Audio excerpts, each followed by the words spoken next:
Last few days of spring left, so here's a list of must-haves. Let's talk about it. Hello people, my name is Nick Zahar and you are watching Smelly Cat.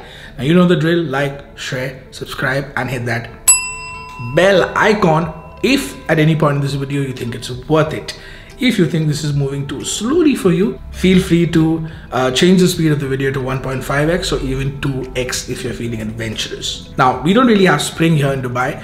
It's really summer and a little more summer. However, I do travel a lot and I do travel a lot during spring and I've experienced beautiful spring weather myself. And here are my picks of 10 must-have spring fragrances. It's not a top 10 video, it's just 10 fragrances I think that everyone should, or at least some of these fragrances you should have in your arsenal. Let's start the list with Pakura Barnes 1 Million Lucky. Now this is looked at as the perfect winter fall sort of scent. In cooler spring evenings, this thing is magical. It's got the right balance of fresh elements, sweetness and a good dose of that hazelnut nuttiness. The opening of this one is one of those where you would instantly want to buy a bottle. So I'm guessing this does really well at duty frees and airports. That's where I picked mine too. Since we're talking about duty free purchases, let me show you one of my recent duty free buys. I'm talking about Dior Sport 2021. Most Diors are not always on sale and very hard to find at discounters at a good rate. And Dior Sport, the newer version, 2021 version, is also one of them, and that's why it's one of those scents that is best picked up at duty free, at least here in Dubai, because it's always available at a better price at duty free compared to like a Sephora or Faces or Bloomingdale's. To my nose, this one is much better than the 2017 version in every way, and as good as the 2012 version and the original version, and it's also longer lasting than the other three that I mentioned. Just the perfect late spring moving into summer scent, this one. There's a sophistication to this while still being pretty simple, which makes it quite versatile than most people would think it would be. And that opening is really to die for. Third on the list I have one of the longer lasting spring scents in my collection. A slightly pricier one, but it's well worth the price. Smells expensive and it is a gorgeous scent. I'm talking about Roja Dove's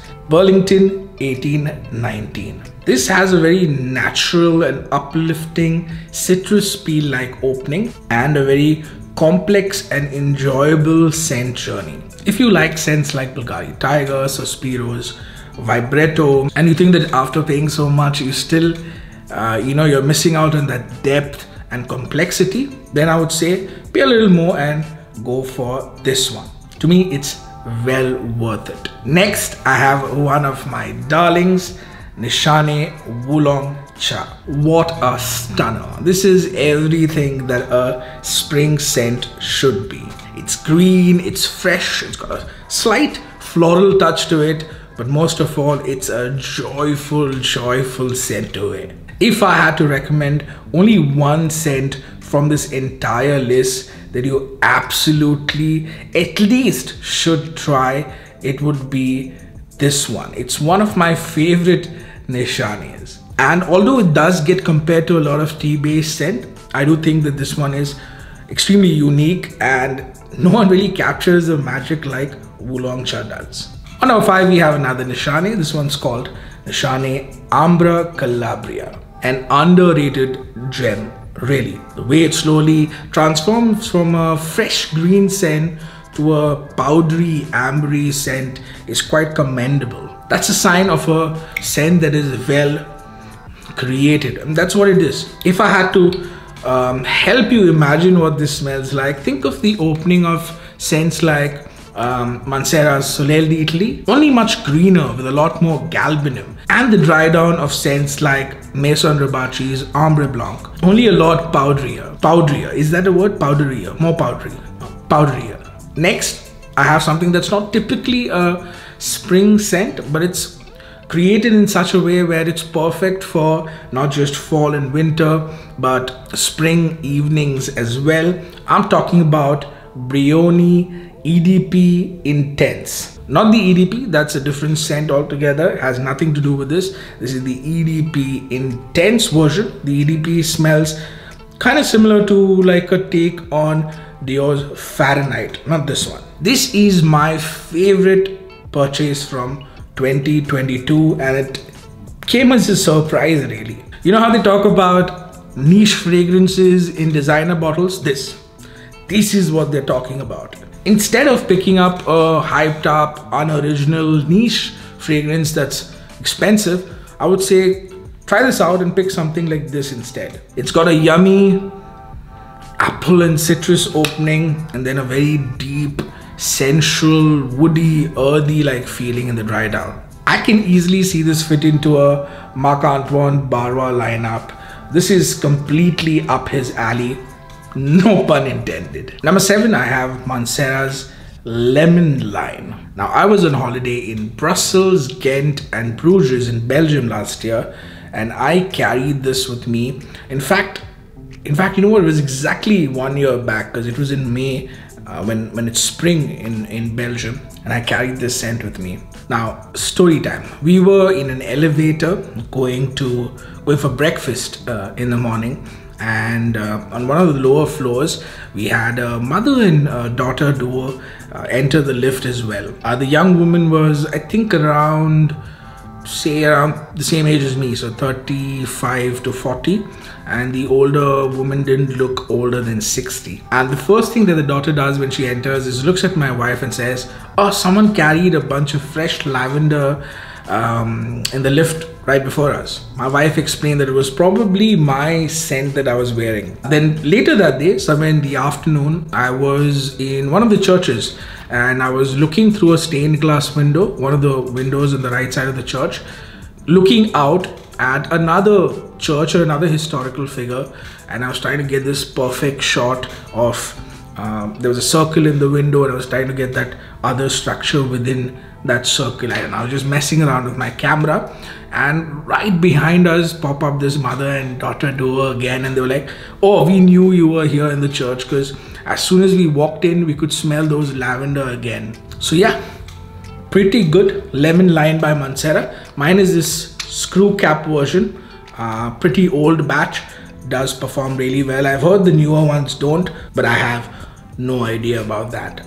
We've reached the last 3 on the list. On number 8, I have from JPG La Boule La Parfum. This is a stunning spring, early summer sort of fragrance, and the opening might be a little too much for some people.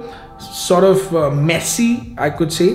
But for a lot of us, this opening, including me, that's why I'm saying us, for a lot of us, the opening is just fantastic. It grabs your attention. It's got a bright, fun, tropical vibe to it, especially because of that pineapple and coconut. Compared to the EDT, this one is a lot more mature. I personally prefer this one, the EDP, over the EDT, both in terms of the scent and also for its performance, the longevity and the sillage. Not really an office fragrance, but I don't really see anyone complaining if you really wear this to office. One of my must-haves. On number 9, I have my favorite from the house of Ormonde. This one's called Ormonde Mon Tobacco Intensivo. Okay, I'll be honest, joint favorite along with Nawab of Oud Intensivo. I can't pick between the two, both are exceptional scents, but for a spring must-have, I would pick this one. It starts off quite green, dry and airy, and later becomes warm and woody while still managing to retain that freshness. It's a fresh take on tobacco, and there aren't many of those. Now, I'm not saying that it is made with natural ingredients or anything, but it does have a very natural feel compared to a lot of designer scents. But it's also very smooth, which most all natural perfumes don't tend to be. Give it a try if you haven't yet. Last one on the list is from the house of Zahar. This one's called Zahar Signature Royale. Now I have the first 3 fragrances from the Signature lineup: Signature Porom, Signature Noir and Signature Royale. I know that there's also Royale X version now, but I haven't really tried that yet. This one I personally find to be very versatile compared to the other initial releases from the signature line. I'm not saying those aren't, but this one is easier to wear in spring and summer as well. Not really summer, but definitely in spring. It smells clean, but it's got a very posh feeling to it. A little bit of sweetness, perfect for the office. The apple, the citrus, and even the lavender to an extent add a bit of freshness in this that makes it perfect for spring. It gets its spice mostly, according to my nose, from the cardamom, which works perfectly with the amber to give this one a woody, spicy dry down. Very classily done. The last one on this list was Zahar Signature Royale. That's the end of the video. If you liked it, you know what to do. Hit that like button, share it with people who will like this video, and hit that bell icon and subscribe if you haven't done it yet, or if this is the first time that you're here. I do a lot of these lists, budget scents, Middle Eastern scents, niche, designer, I cover most of them. So if you like this kind of content, do subscribe and hit that bell icon. And until next time, keep smelling amazing.